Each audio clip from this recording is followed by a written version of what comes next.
Welcome to Big Daddy Story Time. We're reading Walt Disney's My Side of the Story.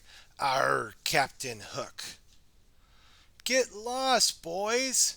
At last, our shovels had barely broken ground when I discovered I had already a pest problem. Beneath that peaceful forest glade, there was a huge burrow packed full of children. It was those blastful lost boys. I knew they had to be rooted out at once. I couldn't have children running amuck underneath my house. It would lower the property value. Quickly, I had my pirate crew round them up. Those brats were the most bedraggled odds I ever laid my eyes on, dressed in bear and fur and fox fur pajamas with traces of war paint still on their cheeks. What's more, I was surprised there was a little girl with them. It was Wendy, of course. Despite the fact that she was wearing only her nightgown, she had a most uppity manner. "Just what do you think you're doing digging up our home?" she demanded. "It's already past those boys' bedtime." "Your home?" I replied. "My dear, I'm afraid you're mistaken. It's my home now." And then I showed her the deed to the land. Well, that shut her up good. "What should we do with them, Captain?" Smee wanted to know. "Slit their throats? Boil them in oil?" Well, we'd been docked for several days now, and my crew was anxious to begin pirating again. But I'm a gentleman, and a gentleman always keeps his word. I had promised Tinker Bell that I would Shanghai Wendy. You must understand, it was nothing personal. Just business as usual. As for the boys, I had a better idea. I took the children back to my ship and gave them a tour. "Why not sign up to be a pirate?" I suggested grandly. Now that I was about to retire, I wanted someone to take over for me. With the right grooming, these pitiful brats might grow up to be fine buccaneers.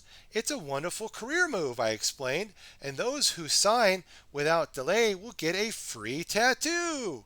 Well, that sold them.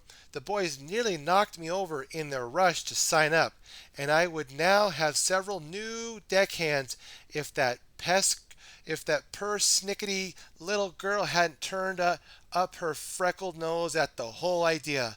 "Boys," she said, clapping her hands, "aren't you ashamed of yourselves?"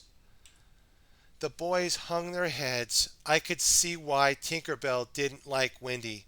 I didn't care for her much myself. "I suppose you have a better idea?" I asked. "Peter Pan will come and save us," she said proudly. It was then and only then that I noticed Pan wasn't among the children. "Speaking of Pan," I said, "where is that little devil?" Wendy sniffled. "Why, he's back at the—" Boom, kaboom! Before she could finish her sentence, a loud explosion shook the island. Good heavens! What was that? A boy in speckles wondered. Of course it was my construction crew back in the forest. They'd begun blasting away at the woods to make room for my villa. It's the quickest way to clear the trees, you know. At last it seemed that Peter Pan had been caught in the blast.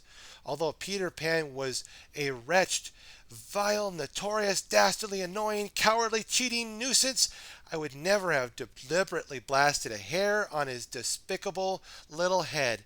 I am a gentleman, and a gentleman always fights his opponent face to face. Indeed, I was very sorry to see Pan met such a tragic end. Gallantly I took off my hat and bowed my head. "And so passeth a worthy opponent," I said solemnly. Everyone observed a moment of silence. "Well then," I said, when it was over, "who's up for a game of rummy?"